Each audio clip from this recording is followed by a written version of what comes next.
ప్రభునామానికే మహిమ కలుగునుగాక. కూడి వచ్చిన మీ అందరికీ, కర్మలాత్మీయ సహవాస సంఘ విశ్వాసులందరికీ మన ప్రభువును ఆయన ప్రియ కుమారుడునైన యేసుక్రీస్తు వారి శ్రేష్టమైన నామములో శుభములు మరియు అందరికీ వందనాలండి.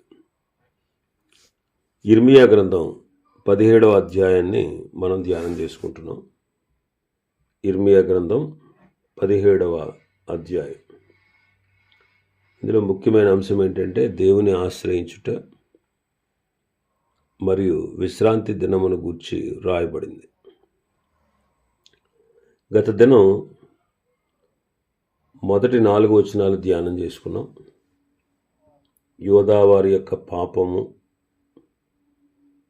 ఎంత కఠోరమైనదో, అది ఎంత భయంకరమైనదో ఆ విషయాన్ని మనం ధ్యానం చేసుకున్నాం. 5వ వచనం నుంచి మనం చూస్తే మానవ హృదయ వ్యాధిని గూర్చి రాయబడింది.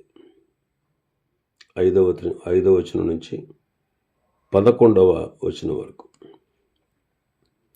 యెహోవా ఎలాగూ సెలవిచ్చుచున్నాడు: నరులను ఆశ్రయించి శరీరులను తనకు ఆధారముగా చేసుకొనుచు తన హృదయమును యెహోవా మీద నుంచి తొలగించుకొనివాడు శాపగ్రస్తుడు. నరులను ఆశ్రయించి శరీరులను తనకు ఆధారముగా చేసుకొనుచు తన హృదయమును యెహోవా మీద నుంచి తొలగించుకొనివాడు శాపగ్రస్తుడు. శరీరులను నరులను ఆశ్రయిస్తే వాడు శాపగ్రస్తుడు అంటున్నాడు. కీర్తనకారుడు 146వ కీర్తనలో 3-4 వచనాలు చదివితే, రాజుల చేతనైనను నరుల చేతనైనను రక్షణ కలగదు, వారిని నమ్ముకొనుకుడే, వారి ప్రాణము వెడలిపోవును, వారు మంటిపోలగుదురు, వారి సంకల్పములో నాడే నశించును.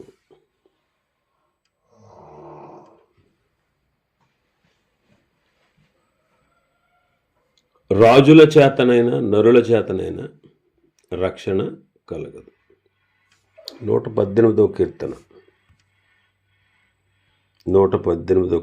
8వ వచనం.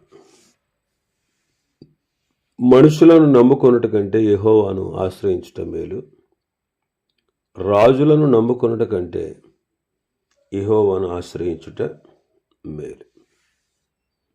మరి నరులను తనకు ఆశ్రయంగా ఆధారంగా చేసుకున్నవాడు పరిస్థితి ఎలా ఉంటుందో కూడా మనం ఈ వచనాల్లో చదువుతాం. వాడు శాపగ్రస్తుడు మొదటిగా. రెండవది, వాడు ఎడారిలోని అరూహా వృక్షం వలె ఉన్నాడు. ఎడారిలోని అరూహా వృక్షం. ఎండమావులకు దీన్ని పోల్చొచ్చు అన్నమాట. దూరంగా ఫలభరితంగా కనబడుతుంది, దగ్గరికి పోయి చూస్తే దానికి ఫలాలు ఉండవు. అరూహా వృక్షం, ఇంకా దీన్ని ఎండమావి అనొచ్చు. చూడండి, ఎడారిలో దూర ప్రాంతంలో నీళ్లు ఉన్నట్టుగా కనబడుతుంది. తీరా దగ్గరకు పోయి చూస్తే అక్కడ నీళ్ళు ఉండవు. అసలు ఆ వృక్షమే లేదన్నమాట. నరులను ఆశ్రయిస్తే మన పరిస్థితి అలాగే అవుతుంది. ఇంకా మనం చూస్తే ఆ వచనంలో, మేలు వచ్చినప్పుడు అది వానికి కనబడదు, వాడు అడవిలో కాలిన నేల యందు నిర్జనమైన చవిటి భూమి యందు నివసించును. కాబట్టి నరులను ఆశ్రయిస్తే కీడే, శాపం, ఏ మేలు వారికి జరగదు. వారు చవిటి భూప్రదేశం వారికి మిగులుద్ది అన్నమాట.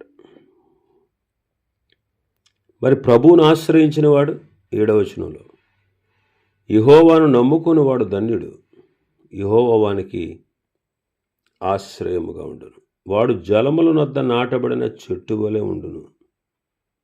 అది కాలువల ఓరన దాని వేళ్లు తన్నును. వెట్ట కలిగినను దానికి భయపడదు. దాని ఆకు పచ్చగా ఉండును. వర్షము లేని సంవత్సరమున చింతనందదు, కాపు మానదు.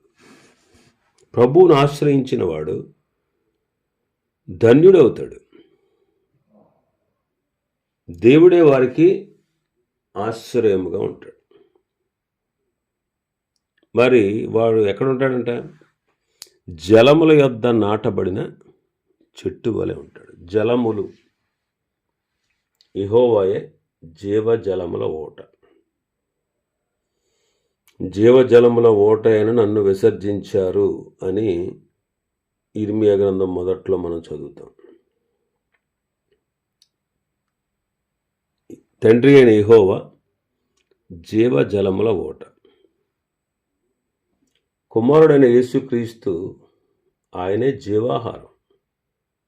జీవాహారము నేనే, జీవజలమును నేనే. నా యొద్దకు వచ్చేవాడు ఎప్పుడు దప్పిగొనడు అని ప్రభు చెప్పారు.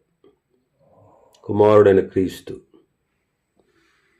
అలాగే పరిశుద్ధాత్ముడు జీవజలముల ఓట. పరిశుద్ధాత్ముడు జీవజలముల ఓట. కాబట్టి యెహోవాను నమ్ముకునేవాడు ధన్యుడు. ఆయన వారికి ఆశ్రయముగా ఉంటాడు. నరులను, రాజులను, మనుషులను నమ్ముకుంటే శాపం, అసలు వాళ్ళ వల్ల ఏ ప్రయోజనం మనకి కలగదు, మేలు కూడా కనపడదు. మనం మాయను నమ్ముకున్నట్టుగా ఉంటుంది. అయితే యెహోవాను నమ్ముకునేవాడు ధన్యుడు. ఆయన వారికి ఆశ్రయముగా ఉంటాడు. వాడు జలముల యొద్ద నాటబడిన చెట్టులాగా ఉంటాడు. కాలువల వారన దాని వేళ్ళు తన్నును అంటాడు. కొలస్సీ పత్రిక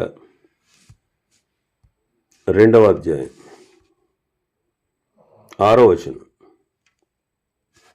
కావున మీరు మన ప్రభువైన యేసును అంగీకరించిన విధముగా ఆయన యందు వేరు పారిన వారే ఇంటి వలె కట్టబడుచు, మీరు నేర్చుకున్న ప్రకారముగా విశ్వాసమందు స్థిరపరచబడుచు, కృతజ్ఞతాస్తుతులు చెల్లించుట యందు విస్తరించుచు, ఆయన యందుండి నడుచుకొనుడి. కాబట్టి ప్రభువైన యేసుక్రీస్తును మనం అంగీకరించాం. అంగీకరించడమే కాదు, ఆయన యందు మనం ఏం చేయాలంటే వేరు పారాలి, ఇంటి వలె కట్టబడాలి, విశ్వాసమందు స్థిరపరచబడాలి, కృతజ్ఞతాస్తుతులు చెల్లించుట యందు విస్తరించాలి, ఆయనలో నడవాలి. ఇంకా మనం చూస్తే వాడికి వెట్ట కలిగినను భయము లేదంటాడు. అది నీటి కాలువల ఓరను దాని వేళ్ళు తన్నుతుంది. వెట్ట కలిగినను దానికి భయపడదు. వెట్ట కలిగినను దానికి భయపడదు. రోమపత్రిక 8వ అధ్యాయం 35వ వచనం, 35 నుంచి. క్రీస్తు ప్రేమ నుండి మనలను ఎడబాపు వాడెవడు? శ్రమ, బాధ, హింస, కరువు, వస్త్రహీనత, ఉపద్రవము, ఖడ్గము ఇవేవైనా మనల్ని క్రీస్తు ప్రేమ నుంచి ఎడబాపుతాయా? వీటన్నిటిలోనూ అత్యధికమైన విజయం ప్రభువైన యేసుక్రీస్తు ద్వారా మనకు దొరుకుతుంది. కాబట్టి మరణమైన, జీవమైన, దేవదూతలైన, ప్రధానులైన, ఉన్నవైనా, రాబోవునవైనా, అధికారులైన, ఎత్తైనా, లోతైన, సృష్టించబడిన మరి ఏదైనా సరే క్రీస్తు ప్రేమ నుండి మనలను ఎడబాపనేరవు. కాబట్టి వెట్ట కలిగిన దానికి భయం లేదు. ఎందుకని? క్రీస్తులో ఉన్నాడు. క్రీస్తు ప్రేమ నుండి ఆయన చేతిలోంచి అపహరించేవాడు లేడు. ఆయన ప్రేమ నుంచి మనల్ని దూరపరిచేవాడు ఎవరు లేరు. ఇంకా వాళ్ళు ఎలా ఉంటారంట? దాని ఆకు పచ్చగా ఉండును అంటాడు. దాని ఆకు పచ్చగా ఉండును, పచ్చగా ఉండును. మనం భయపడాల్సిన అవసరం లేదు. మన బాహ్య పురుషుడు కృషించిపోతాడు, కానీ ఆంతర్య పురుషుడు దినదినము నూతన పరచబడతాడు. అందుకే 92వ కీర్తనలు అంటాడు, కీర్తన 92:15, వారు మొసలితనమందు ఇంకా చిగురు పెట్టుచుందురు, సారము కలిగి పచ్చగా ఉంటారు. ఇంకా మనం చూస్తే వాళ్ళు ఎలా ఉంటారంటే, వర్షము లేని సంవత్సరమున చింత నొందదు, కాపు మానదు. వర్షం లేని సంవత్సరంలో ఏమవుదంట? చింత నొందదు, కాపు మానదు. చింత నొందదు, కాపు మానదు. చింతపడం నిజమే. ఎందుకని? ఆయన మనల్ని గూర్చి చింతించుచున్నాడు, లక్ష్య పెడుతున్నాడు. ఆయన మనల్ని గూర్చి లక్ష్య పెడుతున్నాడు కాబట్టి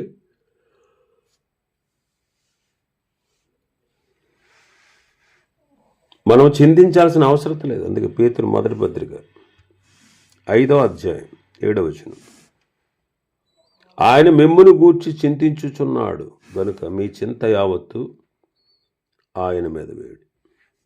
ఇంకా మనం చూస్తే కాపు మానదు అని మనం చదువుతాం.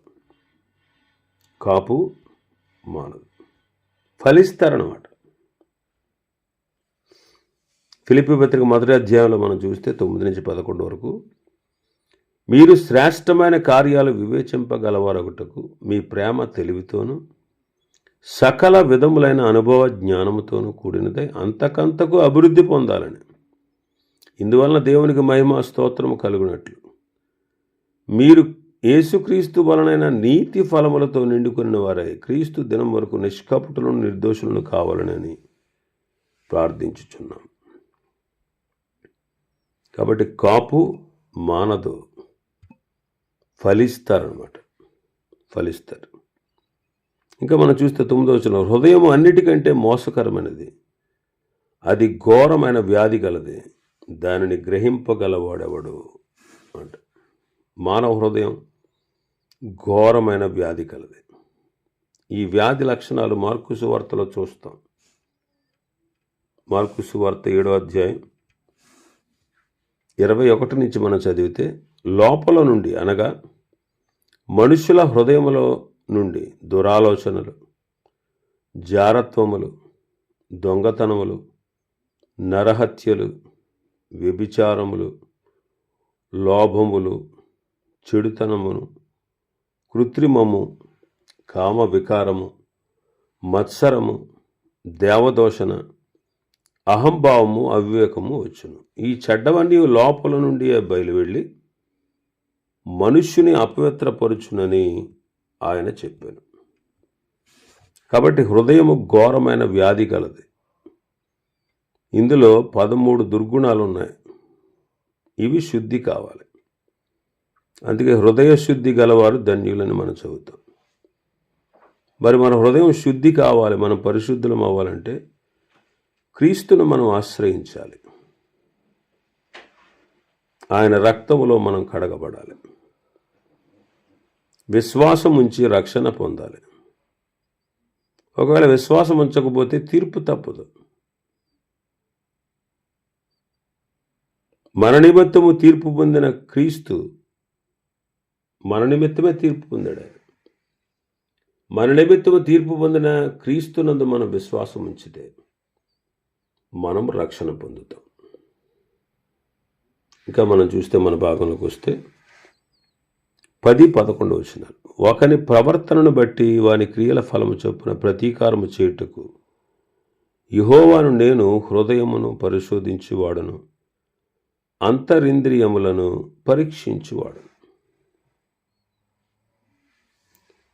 ఒకని ప్రవర్తనను బట్టి వారి క్రియలను బట్టి వారికి ఫలం ఇచ్చుటకు, ప్రతీకారం చేయడానికి ఆయన హృదయాల్ని పరిశోధించువాడు, అంతరింద్రియాలని పరీక్షించువాడు. అందుకే న్యాయ విరోధముగా ఆస్తి సంపాదించుకున్నవాడు తాను పెట్టని గుడ్లను పొదుగు కౌజు పెట్టవలేనున్నాడు. సగము ప్రాయములో వాడు దాన్ని విడవవలసి వచ్చును. అట్టివాడు కడపట వాటిని విడిచుచు అవివేకిగా కనబడు. న్యాయము తప్పి ఆస్తి సంపాదించుకోవడం మంచిది కాదు.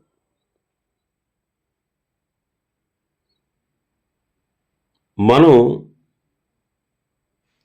పరిచర్య విషయంలో కూడా దేవుడు మనకు అప్పగించిన పని విషయంలో నమ్మకంగా చేయాలి. వేరొకని మేరలోనికి ప్రవేశించి ఏర్పరచబడినవి నావి అన్నట్టు మనం ఎప్పుడూ కూడా ఇతరుల ప్రయాస ఫలంలో భాగస్థులు అనుకుని అతిశయపడకూడదు. కాబట్టి మనం గ్రహించాల్సిన విషయం ఏంటంటే, న్యాయ విరోధంగా ఆస్తి సంపాదించుకుంటే తాను పెట్టని గుడ్లను పొదిగే కౌజు పెట్టవలే ఉంది. కౌజు పెట్ట తాను పెట్టని గుడ్లను పొదుగుతుంది. అది కూడా ఎంతో కాలం కాదు. దాని తల్లి అంటే గుడ్లు పెట్టినటువంటి పక్షి వచ్చినప్పుడు అది విడిచిపెట్టేసి వెళ్ళిపోవాలి. అలాంటి వాడు అవివేకిగా కనపడతాడంట.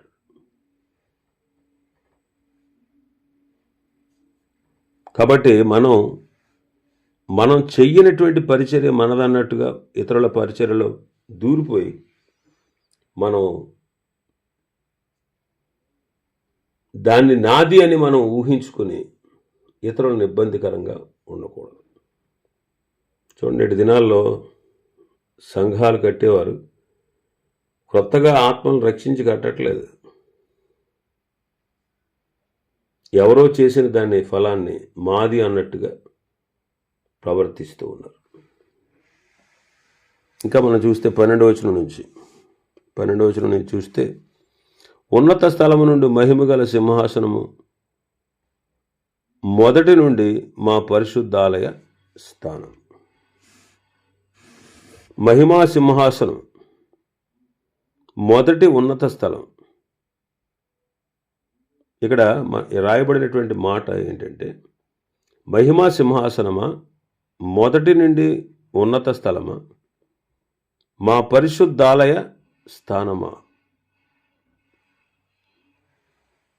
ఇక్కడ మహిమ కలిగినటువంటి దేవుడు, ఉన్నత స్థలములందు నివసించు దేవుడు, పరిశుద్ధుడైన దేవుడు. ఇశ్రాయేలీయులకు ఎవరు? ఆయన ఆశ్రయం. ఇశ్రాయేలీయులకు ఆశ్రయం. ఇశ్రాయేలీయులకు ఆశ్రయం. ఆనాటి కాలంలో దేవుడు వారికి ఆశ్రయముగా ఉన్నాడు ఇశ్రాయేలీయులకు. ఈనాడు మనకు కూడా దేవుడే ఆశ్రయం. అక్కడ ఆయన అంటారు, నా ఎడల ద్రోహము చేయువారు యెహోవాను జీవజలముల ఓటను విసర్జించి ఉన్నారు గనుక వారు ఇసుక మీద పేరు రాయబడిన వారుగా ఉందరు.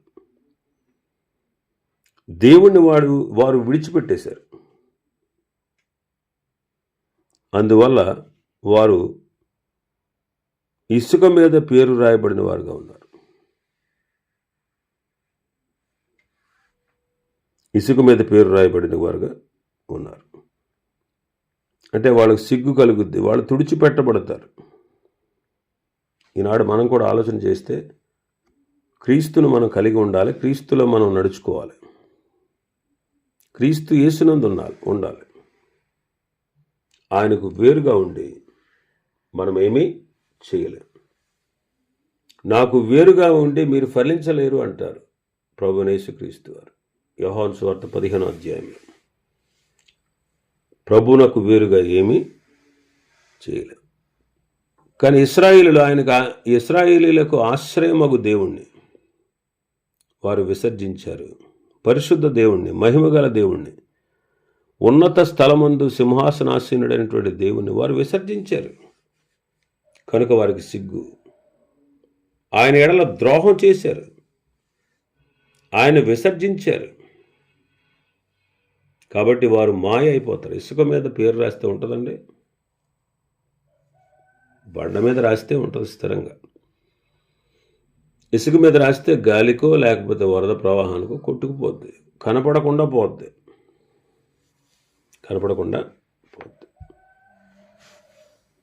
అందుకే 14 వచనం అంటాడు భక్తుడు, యెహోవా నీవు నన్ను స్వస్థపరచుము, నేను స్వస్థత పొందుదును. నన్ను రక్షించుము, నేను రక్షింపబడుదును. నేను నిన్ను స్తోత్రించుటకు నీవే కారణభూతుడవు అంటాడు. కాబట్టి ఆయనే స్వస్థపరిచేవాడు, మన హృదయ రోగాన్ని, పాప రోగాన్ని తీసేసేవాడు. ఆయన మనల్ని రక్షించేవాడు. మనం ఆయన స్తుతించడానికి కారణభూతుడు కూడా ఆయన.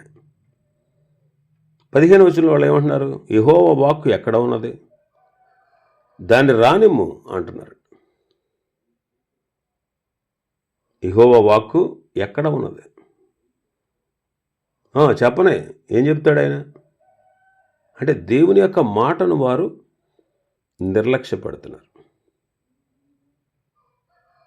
16వ వచనంలో చూస్తే, నేను నిన్ను అనుసరించుచు కాపరినై ఉండుట మానలేదు, ఘోరమైన దినమును చూడవలనని నేను కోరలేదు, నీకే తెలిసి ఉన్నది. నా నోటి నుండి వచ్చిన మాట నీ సన్నిధిలో ఉంది. ఆపత్కాలమందు నీవే నా ఆశ్రయము, నాకు ధైర్యము, నాకు అధైర్యము పుట్టింపకుము అంటున్నాడు. ఇర్మియా యెహోవా వాక్కు ఎక్కడ ఉన్నదే, దాన్ని రాని ఏం చెప్తాడు చెప్పమని అన్నట్టుగా వాళ్ళు మాట్లాడుతూ ఉంటే ఇర్మియా అంటున్నాడు, నేను ప్రకటించేటువంటి మాట ప్రభువు మాట, అది దైవ సన్నిధిని అక్కడి నుంచి వస్తుంది, అది స్వస్థపరుస్తుంది, అది రక్షిస్తుంది. వాళ్ళు ఇర్మియాని ప్రశ్నిస్తున్నారు. ఇర్మియా ప్రభువుని ప్రార్థిస్తూ, అయ్యా నేను నిన్ను అనుసరిస్తున్నాను, కాపరిగా ఉండడం మానలేదు,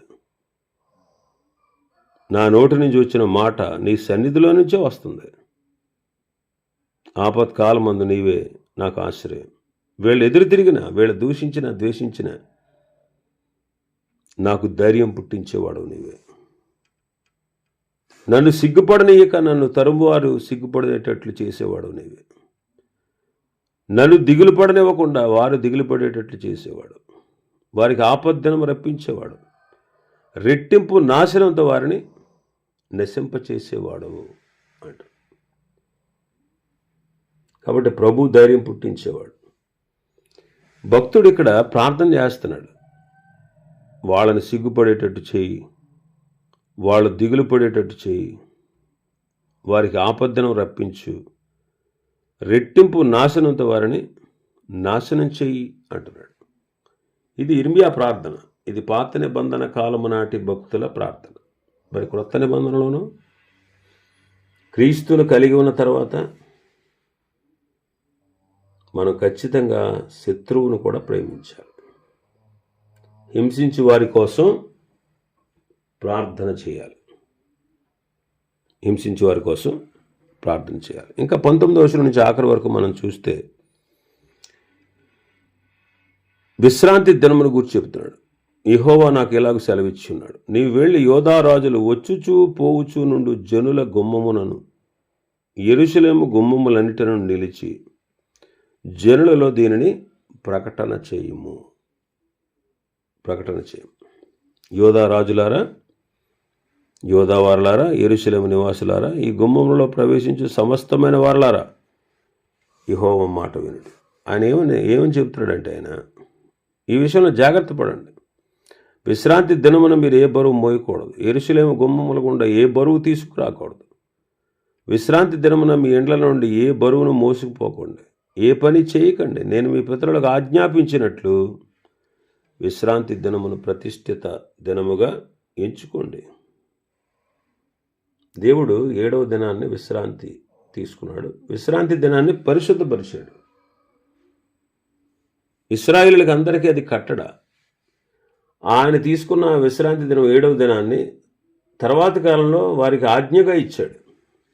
ఏంటి వాళ్ళు ఏం చేయాలంటే, విశ్రాంతి దినాన్ని ఏ బరువులు మోయక తీరిగ్గా ఇండ్లలో ఉండాలి. వారు విశ్రాంతి పొందాలి, వారి పనివారు విశ్రాంతి పొందాలి, వారి పశువులు విశ్రాంతి పొందాలి. అలా విశ్రాంతిగా ఉండుట వలన వారు ఏం చెబుతున్నారు అంటే, మా దేవుడు గొప్పవాడు, సజీవుడు, శక్తివంతుడు, గత 6 దినాలు మమ్మల్ని కాపాడాడు, 7వ దినమున మాకు విశ్రాంతిని కలగజేశాడు, మేము ఆయన యందు ఆనందిస్తున్నాం, మేము ఆయన స్తుతించి సేవించి ఆరాధిస్తున్నాం, మా జీవితాలకు ప్రాధాన్యత ఆయనే గొప్పవాడు అని దేవుణ్ణి గొప్పగా ఎంచి తద్వారా వారు ఆశీర్వాదాలు పొందుకోవాలి. అది యూదుల యొక్క పద్ధతి. అయితే వాళ్ళు దాన్ని విసర్జించారు. వాళ్ళు వినలేదు, చెవి పెట్టలేదంట, బోధన అందకుండా మొండికి తిరిగారు. వాళ్ళు ఏ పని చేయకూడదంటే వాళ్ళు ఆ పని చేస్తూ వచ్చారు. దాన్ని ప్రతిష్ఠిత దినముగా ఎంచమంటే ఎంచలేదు. బరువులు తీసుకుపోకండి అని చెప్పినా వినలే. రాజులు, అధిపతులు, యోధావారు, యెరూషలేము నివాసులు, వారు దేవుని మాట వినలేదు.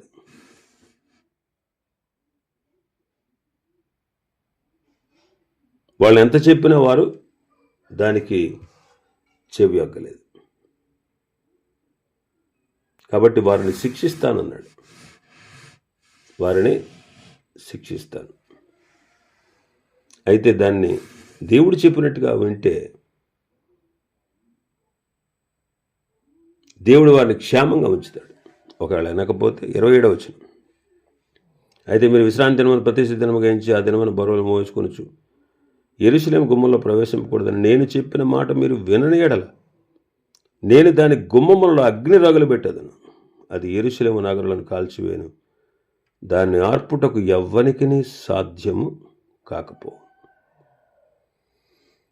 ఇశ్రాయేలీయులు దేవుని మాట లెక్క చేయలేదు. అందుకే వారి ద్వారములను, యెరూషలేము ద్వారములను అగ్ని చేత కాల్చివేశాడు.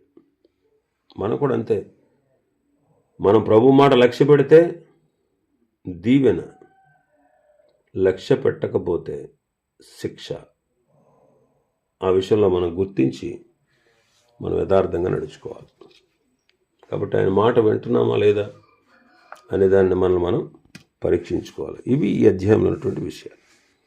ప్రభు చిత్తమైతే రేపు మరొక అధ్యాయాన్ని మనం ధ్యానం చేసుకుందాం. దేవుడి వర్తమాన వాక్యాన్ని మన వెనుకడిలో ఆశీర్వదించును గాక. ఆమేన్.